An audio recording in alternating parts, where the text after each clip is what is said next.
this video, I'm sharing with you guys 3 things that have saved me a lot of money, time, and energy in the paint correction world, and it's not stuff that a lot of other detailers teach. What's going on, guys? Luke here with Wilson Auto Detailing. Now, I want to go ahead and jump in here, and I've got my iPad in front of me watching what you guys can see on the screen here, but basically this is a simple one-step paint correction that I did on a Land Cruiser not too long ago. Now, the very first strategy that I want to point out here is not necessarily a technical strategy, but a product or a tool that I'm using. I am using a simple microfiber cutting disc. Now, here's what I want to explain about. As you guys see me kind of on the top part of this door doing some very simple correction with this DA. This specific microfiber disc is probably one of the simplest pads you could ever come across, but it's got a blue foam interface that's probably about a half an inch, maybe a little under a half an inch thick, and then on the face you've got these very simple microfibers. Now, I would call this a medium cut, and I believe that's the way it's labeled. This is a product from Lake Country. It's labeled a medium cutting microfiber disc. Why do I like this so much? Well, the first thing I want you guys to note here, especially as I kind of come closer and further away as I'm doing the top part of this door panel, is I am actually leaning in or putting some pressure onto the paint here, and you can see it almost in the way that I'm gripping the top of the polisher. I am putting some downward pressure on the paint because I've been using this particular microfiber cutting disc for years, and it cuts unbelievably well, leaned in with a little bit of pressure. I know people think that's crazy when I say that, but if you are a professional detailer in the real world of detailing, you know that if you want to increase the cut, you can increase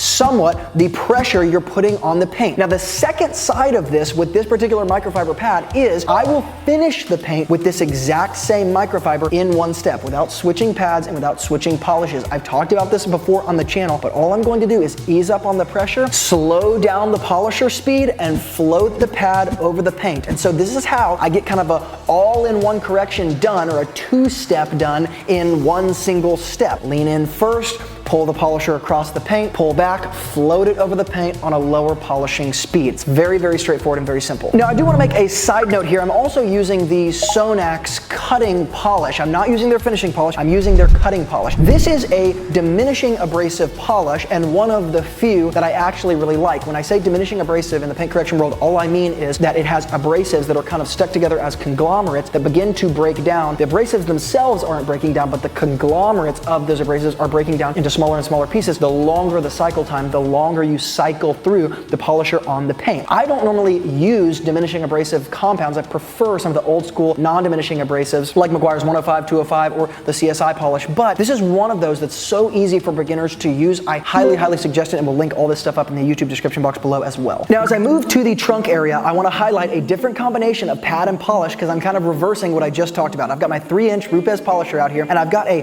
heavy cutting foam pad. A heavy cutting foam pad, the maroon one that you see on this particular DA, it's actually very hard, so it's not very squishy, and once it starts to heat up when it's being used, it can get a little bit more cushiony or a little bit more malleable, but in the beginning it's actually kind of hard, and you almost wonder if you're going to abrade too much of the paint away. I'm using a heavy cutting foam pad with the Sonax finishing polish. Number one, the reason why I changed it on the trunk is because the contours and the shape of the trunk are a lot easier to address with a smaller polisher, okay? So this is one of those areas where I would say having a second 3-inch polisher is actually very, very helpful as a pro detailer, because it can be very hard to get good correction done with a 6-inch or a 5-inch backing plate on an area like this, because it's just hard to get into those areas. But I do want to highlight the fact that this hard foam pad, or this heavy cutting foam pad with a finishing polish combo, is going to do the exact same thing that I just described with the medium cut Lake Country microfiber pad and the Sonax finishing polish.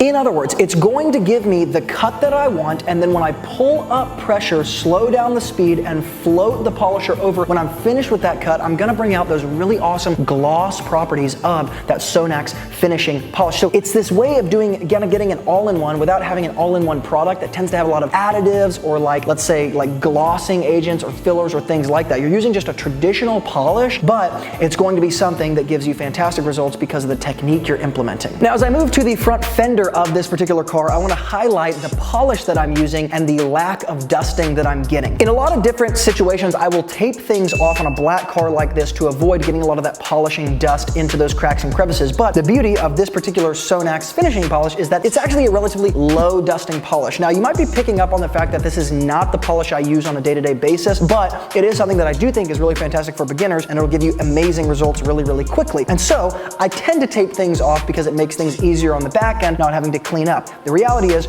most diminishing abrasive polishes or compounds that I am aware of tend to dust less than the non-diminishing abrasive. I don't really know why that is, but that is the case with this particular situation. Now, the next thing I want to highlight about this paint correction process is that you can see when I go over certain body lines that even the microfiber pad starts to kind of contour to those body lines. When I go over lips or I go in kind of these valleys, I can still cover the entire surface area of the fender or the body line with the microfiber pad that is on my 6-inch backing plate. The reason for that is because of that foam interface, okay? So I like to generally say on a microfiber pad like this, I want a 1/2 inch thick foam in there because it's going to allow me to not have to switch pads to a foam pad in order to go over those body lines, get into those cracks and crevices and all that sort of stuff like you can see. So guys, as somebody who does paint correction on a weekly basis, I think a lot of these things are very simple, but they could have saved me a lot of money, a lot of time, and a lot of energy if I would have known them on the front end before having to figure them out on my own. So hopefully this was helpful. As always, guys, I'm gonna hook up a resource I have that's totally free in the YouTube description box below that gives you all of the tools and products you need to start your detailing business